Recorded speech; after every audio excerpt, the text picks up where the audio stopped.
Hello everyone, I'm Heather. I'm back for a video.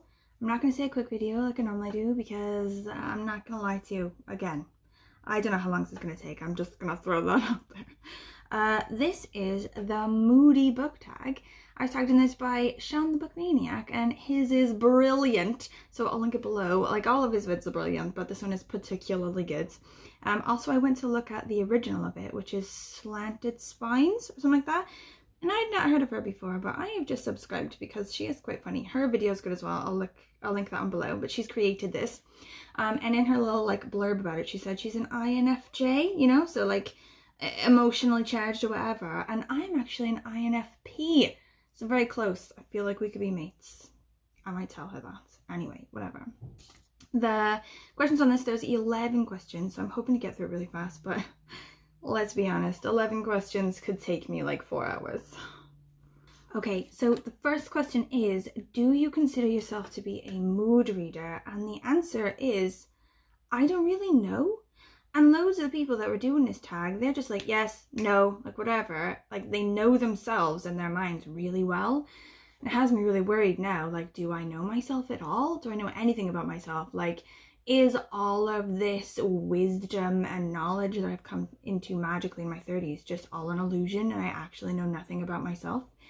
It sent me through a bit of an existential spiral, to be honest. Like, I've been thinking about it a while and I almost abandoned this tag just because of how much anxiety it's given me to think that maybe I don't know myself or whether I'm a mood reader or not. So I'm just gonna go with I don't really know, to be honest, because sometimes I feel like I'm really emotional about stuff and I have to pick a book based on that emotion. But most of the time I just have a list and I'm going through that list. But sometimes I get just a book on the list and I'm like, how can I possibly read that now? I've just been to the park and I feel deep emotions about the park. So I'm just going to leave that one there. And anyone who wants to do this tag after me, please do so that you can answer this question with like fierceness, you know? Because that's how it should be answered, not the way that I've done it. Okay, number two. Do you set TBR lists and do you stick to them?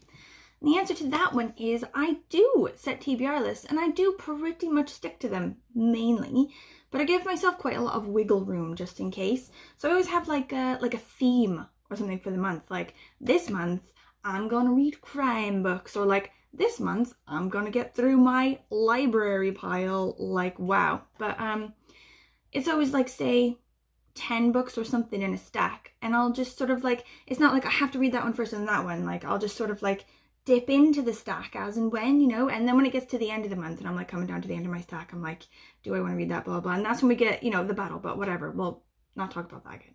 Okay, so number 3 is, do books affect you emotionally? Does the mood of the book rub off on you? And I think I didn't realize how much this is true of me, like the emotions in my books or whatever, until the pandemic sort of hit. And it was sort of like March-ish last year or something like this. I had so much anxiety. So the pandemic was kicking off.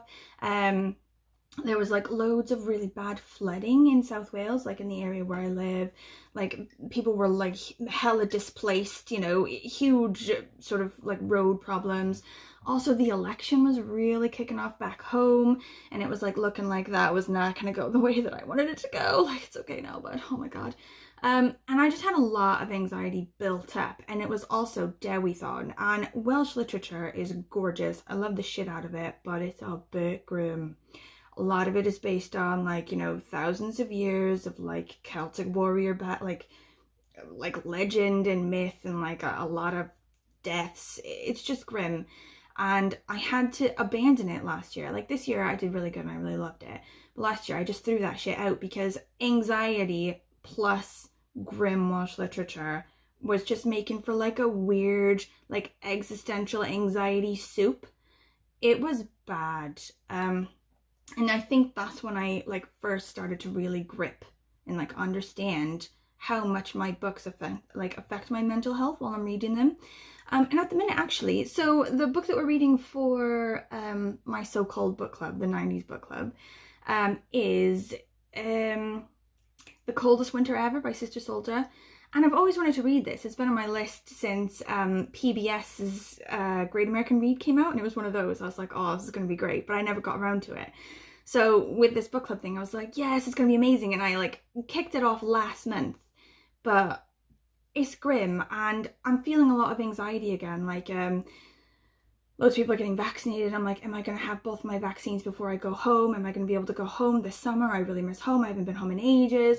Is so-and-so going to get the vaccine in time? Blah, blah, blah. Like, I just have a lot of anxiety again, sort of building up. And I'm reading this book and I don't want to have any spoilers, but it's amazing. But the main character, like, she's in a bad time at the minute. Like, her life was like this and now it's like this, and she's working through some shit. And it's adding to my anxiety. I've had to abandon it a bit, and then I'll go back to it maybe sort of later today. I'm in like a better place today. But, you know, I think mainly if a book is going to affect me emotionally, it's going to be the anxiety thing. Like, if I'm sad, I can probably still read a sad book. If I'm happy, read a happy book, blah, blah, blah. But if I'm anxious and read like an anxiety causing book, I just can't do it. I think that just triggers it all. Oh my God. Okay, so when you're number 4 is, when you're feeling sad, what do you read or do you not read? Oh my God, audiobooks and coloring, ladies and gentlemen, that is the key to a happy life. I feel like when I'm really rough, I'm really sad, I can't focus on like reading books or whatever, coloring or like doing a bit of bullet journal spreads or something like this while listening to an audiobook in the background is the most amazing balm to soothe the soul. That's the key. Also, weirdly, so my kid got Animal Crossing for Christmas or her birthday or something like that, and she was just playing it and she was having fun, but I just like tried it out a bit, and now I just take it over when she's in bed, and I've like my own person. I've created a new character and like moved her out of my kid's house on the Animal Crossing, and I just like go around and do it all the time, and that, as well with an audiobook in the background, is the key to a good night, even if I'm sad as shit. That's what I have to say. Okay, so number 5, most often do you use reading to escape, to learn, or to critically reflect? And I have mad respect for people who read books to critically reflect. Like, you are my life guru and I wish I was you. But sadly, probably the escaping is the most likely option. But to be a sort of like full disclosure, I think I do all 3 just without setting out to do them.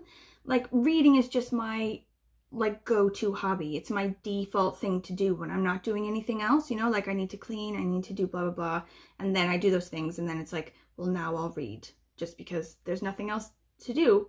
I will read, and I read books that I like, books that are interesting, books that are funny, books that have good characters. Like, I pick them up and read them because there's nothing else to do and I like the book, and then from that I'll take whatever outcome. If I've reflected, if I've learned, if I've escaped, like whatever, I'll just take it all like there's anything else to do. Okay, so number 6 is, what is a book that made you laugh out loud? And I realized not a lot of books. Like, this isn't the kind of book I read, I think, generally. Like, sometimes I'll read a celebrity memoir, which is kind of like my junk food, and some of those are quite funny. Like, Jonathan Van Ness, like I read his recently and his was quite funny, but I don't generally tend to sort of gravitate toward comedy type things that are really funny.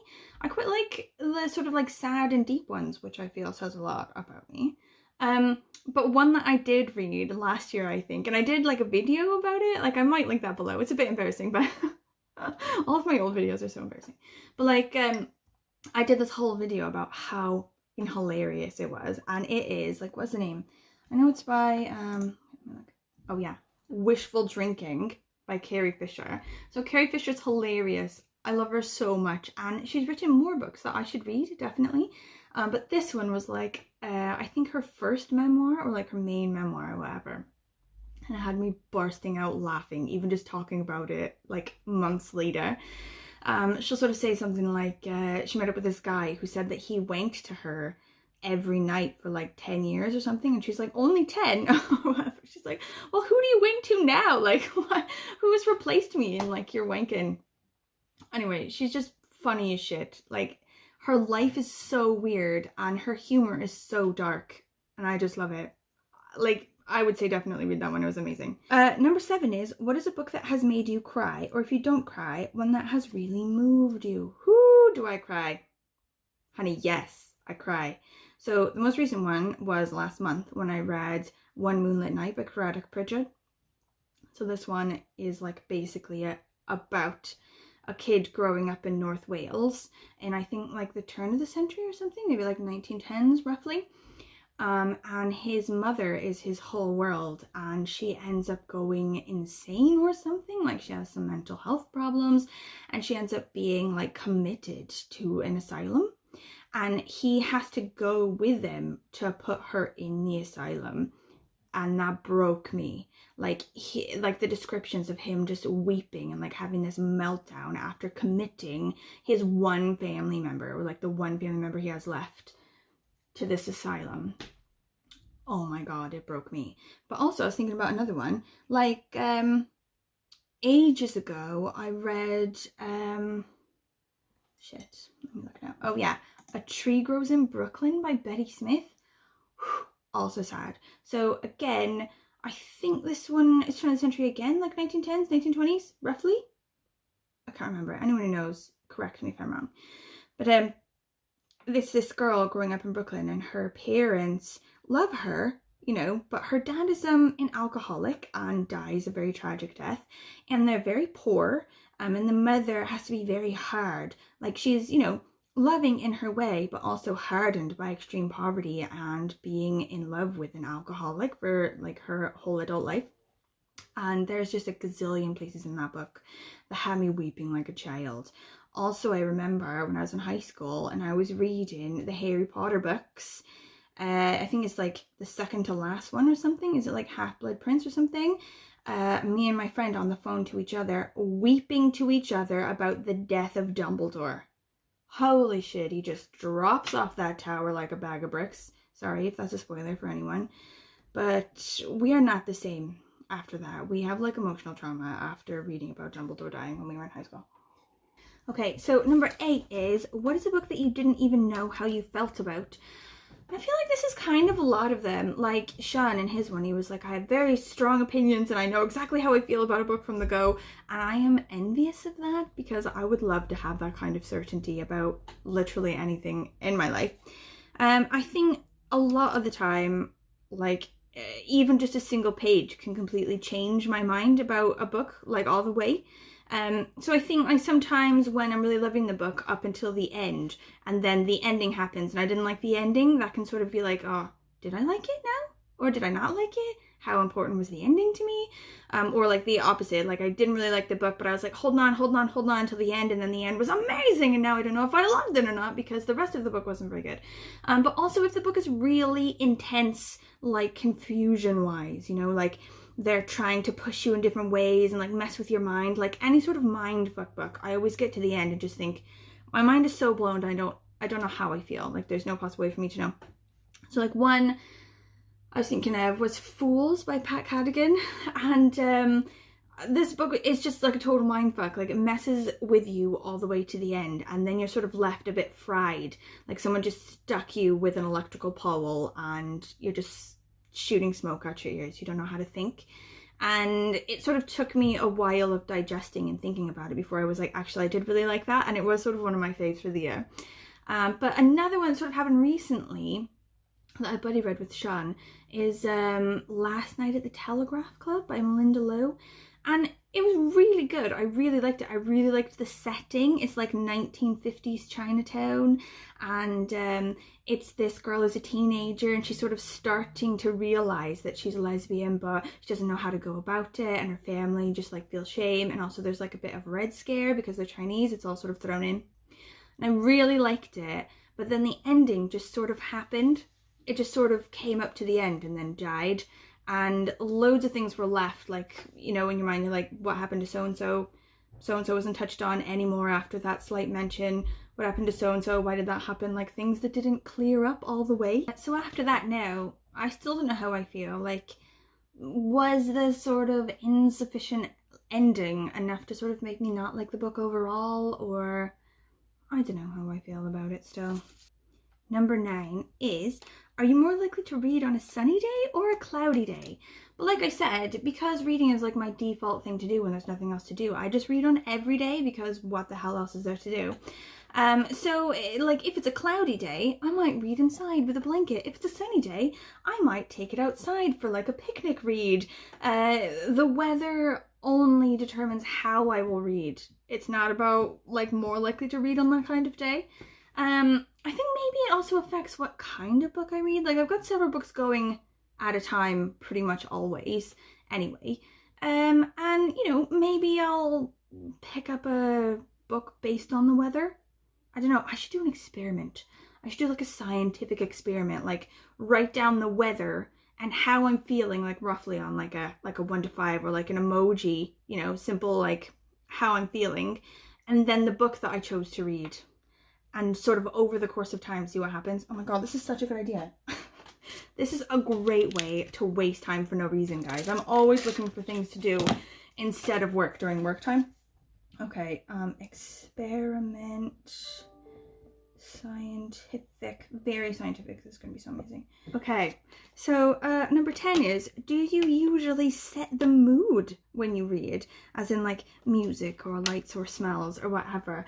And I wish that I was a person that like thought about reading like I think about setting up for sex, you know, like get the candles going, like a bit of smooth jazz, but it's not really it. I would say everything about setting the mood for anything to do with me is what kind of food I'll have while I'm doing it. Like, is this a pizza activity?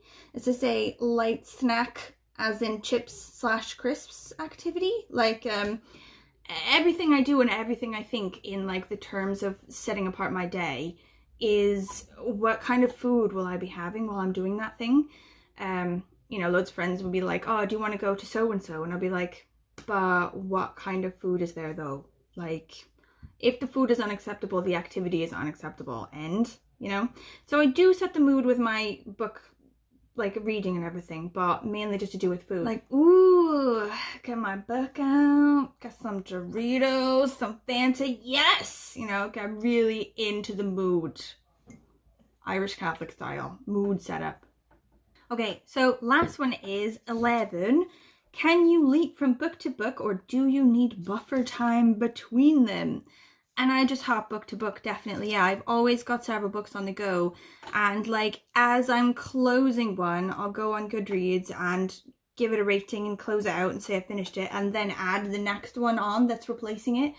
There's always like at least 2, sometimes 4 or 5, and they always get like replaced by each other as they go. I'm like a chain smoker, but for books. And I realize that that's not healthy, you know? It's like people who get out of really long relationships and then immediately jump into other relationships. Like, you're not appreciating like the relationship that you had properly if you're just jumping into the next thing. It's like a rebound book, and my whole life is just one rebound book after another. Am I not getting the most out of the books in this way? I do wonder. Okay, so in the very end, like to tag people, I don't think there's anyone left that I can tag. I was looking at the list of the ones that Sean tagged, and they're like all of the people I watch most often. Like, I think he's basically tagged literally everyone that I would ever tag in anything. So if you were watching this and I have missed you out accidentally, please know I still love you and that I desperately want to see you do this tag. So if you do it, and then, you know, let me know. I will be super excited to watch it. That would be amazing.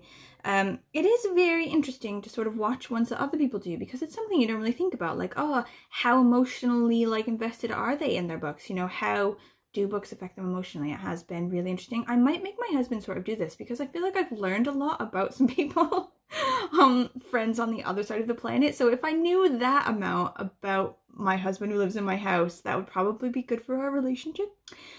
But anyway, thank you for watching. If you have any thoughts, please let me know. Any comments at all about the books or whatever, like if you want to tell me your particular experiences with these, I would find that very interesting. Thank you very much. I will see you soon. Goodbye. Goodbye.